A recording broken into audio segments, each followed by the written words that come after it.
भारत लेकर आया electromagnetic spectrum वाला हथियार। भारत की ताकत को लेकर जो डर पाक को था वही हो गया। पाकिस्तान को देखकर भारत ने बनाया अपना हवाई चक्रव्यूह। दोस्तों, आपको 5 साल पहले वो दिन याद होगा जब भारत ने एयर स्ट्राइक की थी, जब भारत के लड़ाकू विमानों ने 1971 युद्ध के बाद पहली बार जैश ए मोहम्मद के आतंकी ठिकानों पर बमबारी करने के लिए पाकिस्तान की सीमा को पार कर डाला था। भारत ने इस मिशन में पाकिस्तान के 300 आतंकवादियों को जहन्नुम में पहुंचा दिया था, लेकिन इसी दौरान भारतीय वायुसेना की एक कमी के चलते एक भारतीय लड़ाकू विमान पाकिस्तान की सीमा में जा गिरा था और हमारे बहादुर पायलट अभिनंदन को पाकिस्तान की सेना ने पकड़ लिया था। वास्तव में वो भारतीय सेना की कमी के चलते हुआ था और एक खास प्रकार का हथियार उस वक्त भारतीय वायुसेना के पास नहीं था। उस वक्त पाकिस्तानी वायुसेना ने इलेक्ट्रॉनिक युद्ध जैमर के साथ जवाबी कार्रवाई की थी। भारतीय सेना की उस वक्त एक छोटी सी कमी की वजह से भारतीय लड़ाकू विमान पाकिस्तान की सीमा में जा गिरा था।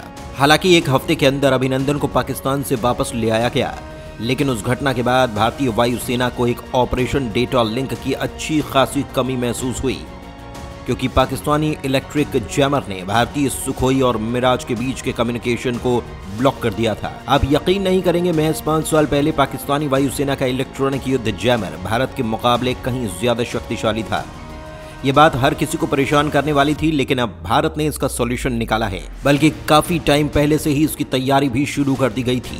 वास्तव में इसे ही विद्युत चुंबकीय स्पेक्ट्रम यानी कि इलेक्ट्रोमैग्नेटिक स्पेक्ट्रम कहा जाता है, जिसको लेकर अमेरिका ये कहता आया है कि अगर आप विद्युत चुंबकीय स्पेक्ट्रम में नहीं जीतते हैं तो आपका युद्ध का मैदान हारना तय है। इसी के चलते भारत ने ये एकदम अत्याधुनिक हथियार रेडी कर लिया है और इस हथियार की बदौलत दुनिया का कोई भी इलेक्ट्रॉनिक युद्ध जैमर भारत के कम्युनिकेशन को ब्लॉक नहीं कर पाएगा।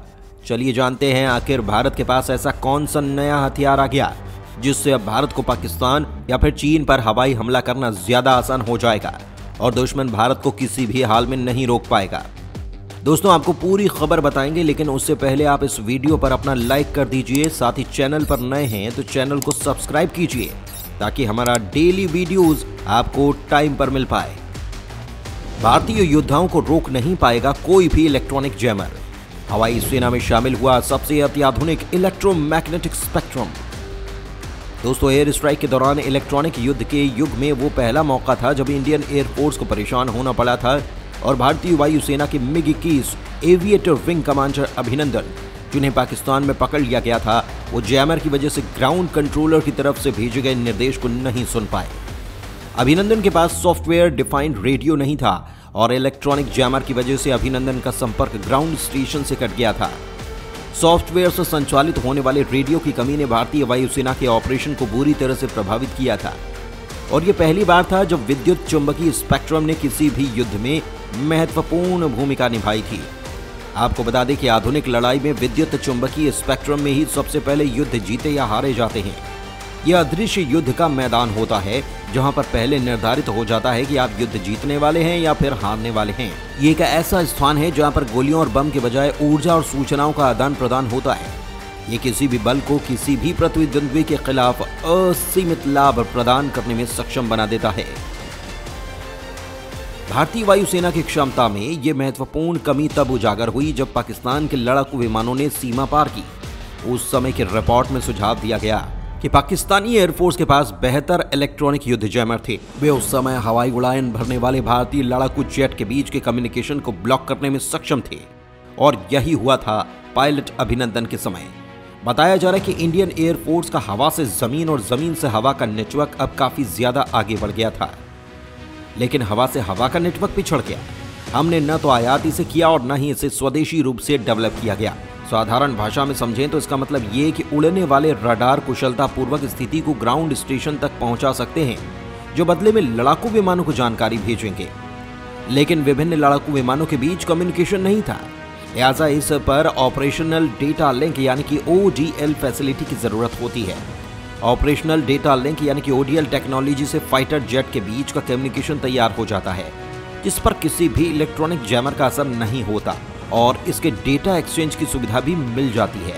उस ढांचे के भीतर ODL की नेटवर्क पार्टियों को वास्तविक समय में एक दूसरे से सेंसर फीड को देने में सक्षम बनाता है। ODL नेटवर्क में फीड, रडार, सोनार और इलेक्ट्रो ऑप्टिकल सिस्टम जैसे कैमरे भी लगे होते हैं। इसे इस तरह से समझा जा सकता है कि एक फाइटर जेट हवाई क्षेत्र में घुसपैठ करने वाले दुश्मन के फाइटर जेट की पहचान करने के लिए अलाइंग airborne early warning and control system का इस्तेमाल करता है, जो ग्राउंड स्टेशन पर मौजूद रडार से मिल रहे डेटा का इस्तेमाल करता है। इस सिस्टम के जरिए एक देश के विमानों के बीच आपसी कम्युनिकेशन स्थापित होता है और खतरे का मुकाबला किया जा सकता है। लेकिन पाकिस्तान के साथ उस वक्त जो मुकाबला हुआ था, उस दौरान इंडियन एयरफोर्स के बीच कम्युनिकेशन टूट गया, जबकि पाकिस्तानी एयरफोर्स ने स्वदेशी रूप से विकसित लिंक 17 का इस्तेमाल किया था। भारत ने दूर कर डाली ऑपरेशनल डेटा लिंक की कमी। अब कोई भी देश नहीं कर पाएगा कम्युनिकेशन नेटवर्क को ब्लॉक। आपको बता दें कि इंडियन एयरफोर्स के तत्कालीन वायुसेना प्रमुख chief air marshal RKS Bhadauria ने इंटरव्यू में स्वीकार किया था कि ऑपरेशनल डेटा लिंक की कमी के कारण 27 फरवरी को भारतीय वायुसेना की प्रतिक्रिया में बाधा उत्पन्न हुई थी। उनका यह भी कहना था कि यदि आप विद्युत चुंबकीय स्पेक्ट्रम में युद्ध नहीं जीते हैं तो आप युद्ध बिल्कुल भी नहीं जीत सकते। यही कारण है कि अमेरिकी सेना ने विद्युत चुंबकीय स्पेक्ट्रम यानी इलेक्ट्रोमैग्नेटिक स्पेक्ट्रम को युद्ध का मैदान बता दिया। यानी उस वक्त अभिनंदन के विमान से संपर्क टूटने की वजह भारत की कमजोर ऑपरेशनल डेटा लिंक की कमी थी, जिसके बाद इंडियन एयरफोर्स ने अपनी इस कमी को सही किया।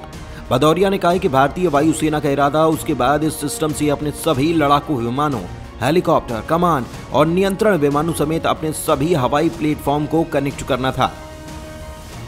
भारतीय वायुसेना ने पिछले 5 सालों में अपनी उस कमी को दूर किया है और कम्युनिकेशन का नेटवर्क तैयार किया गया है जो किसी भी हाल में ब्लॉक नहीं हो सकता। इंडियन एयरफोर्स अपने सभी हवाई प्लेटफॉर्म के साथ साथ ग्राउंड स्टेशन को एयरबोर्न प्लेटफॉर्म से जोड़ने वाले सुरक्षित क्षैतिज और ऊर्ध्वाधर नेटवर्क की पूरी सीरीज चाहता है, जिसमें एकीकृत वायु कमान और नियंत्रण प्रणाली यानी कि IACCS रीढ़ की हड्डी के रूप में काम करेगी। इससे ऑपरेशन के दौरान लगातार ग्राउंड स्टेशन से मदद लेने और जरूरत के मुताबिक फैसले लेने की सुविधा मिल पाएगी। आपको बता दें कि पाकिस्तान पर एयर स्ट्राइक के वक्त 5 साल पहले हुई गलती को सुधारते हुए इंडियन एयरफोर्स ने इजराइल से BNET सॉफ्टवेयर डिफाइंड रेडियो की खरीद को बढ़ाया और उन्हें अपने विमान के बेड़े के साथ लैस किया। उस वक्त भारतीय वायुसेना के मिराज 2000, MiG-29 और सुखोई 30 लड़ाकू जैसे विमानों के लिए इजरायली फर्म राफेल से SDR की आपातकालीन खरीद की गई। हैदराबाद स्थित एस्ट्रा माइक्रोवेव प्रोडक्ट लिमिटेड और इजराइल स्थित Rafael Advance Defence System Limited ने भारतीय वायुसेना को BNET AR SDR की आपूर्ति करने के लिए एस्ट्रा राफेल कॉमसिस प्राइवेट लिमिटेड नाम से एक जॉइंट वेंचर कंपनी का निर्माण किया। इसका काम ARC BNET AR SDR के ऑपरेशन से संबंधित तमाम कामों को संभालना है। आपको बता दें कि इजरायली SDR न केवल हवा में लड़ाकू विमानों के बीच, बल्कि हवा में और जमीन पर मौजूद लड़ाकू विमानों के बीच और सबसे महत्वपूर्ण हवा में लड़ाकू विमानों और अवाक्स के बीच भी सुरक्षित संचार सुनिश्चित करेगा। इलेक्ट्रॉनिक जैमिंग की स्थिति में संचार दूसरी बैंडविड्थ पर ट्रांसफर हो जाएगा और मिशन बिना किसी बाधा के चल सकता है। SDR सुरक्षित डेटा लिंकिंग प्रदान करेगा, जिसका अर्थ है कि हर किसी को पता चल जाएगा कि अन्य लोग कहां हैं। इस प्रकार बेहतर लड़ाकू नियंत्रण में मदद मिलेगी और अभिनंदन जैसा हादसा दोबारा नहीं होगा। धन्यवाद।